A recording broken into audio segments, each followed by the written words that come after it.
So court officials in the Eastern Cape have conducted an inspection in Loco as the inquest into the killings of the Cradock Four continues. The aim is to uncover the circumstances surrounding the 1985 murders of anti-apartheid activists Matthew Goniwe, Fort Calata, Sparrow, Mkhonto and Sicelo, Mhlauli.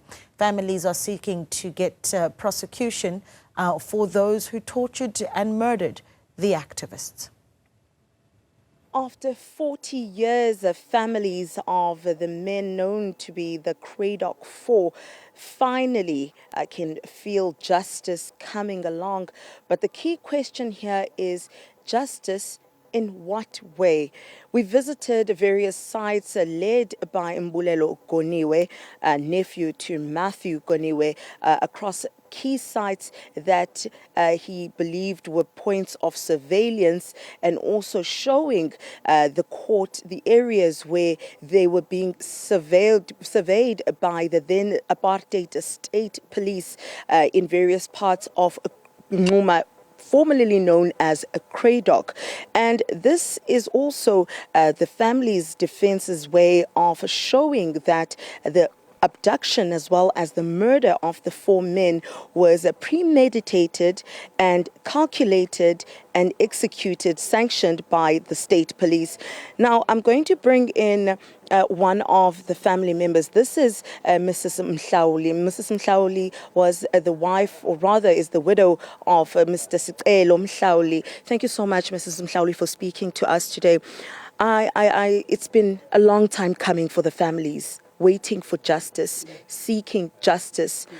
Now the moment is finally here, and we are here now under different circumstances where you can see the justice playing out. How does it feel? Thank you, Sissy.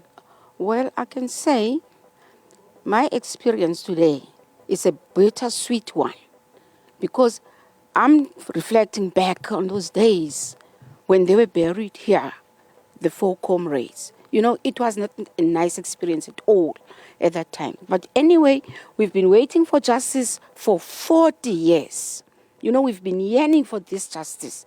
And even when they said, let's go for the inquest, we were sort of like questioning it. How long is it going to take? You know, but today we are able to see justice coming straight into Cradock, you know, coming to all the sites, seeing exactly what happened to our husbands.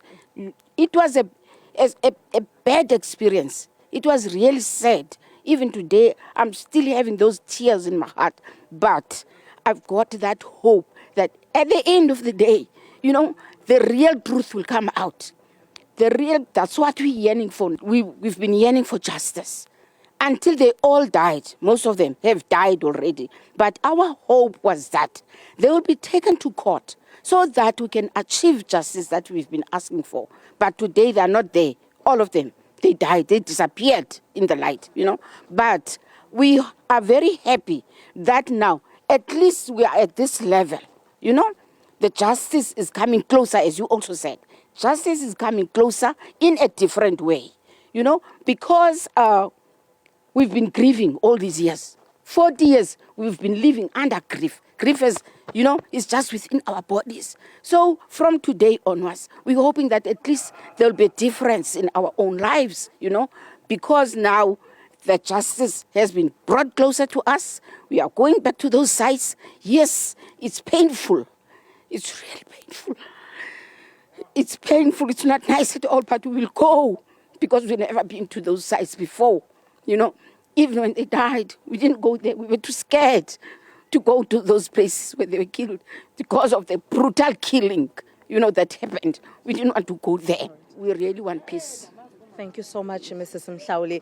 That's Mrs. Mhlauli, widow to Sicelo Mhlauli, telling us about the justice that the families have been waiting for over 4 decades, waiting for this moment. Now, this is the third inquest. The first one occurred in 1987, where it was said unknown persons are responsible for the murder of the four men. In 1993, another inquest set, and that inquest established that it was a apartheid state police police officers that were responsible, but no one was held accountable. The families are hoping that even though no one will be held accountable now, but also just to hear and get the information and the facts that occurred during in 1985 when the 4 men were abducted and later on murdered. For Newzroom Afrika on Channel 405, I'm Sipha Kema in Inquest.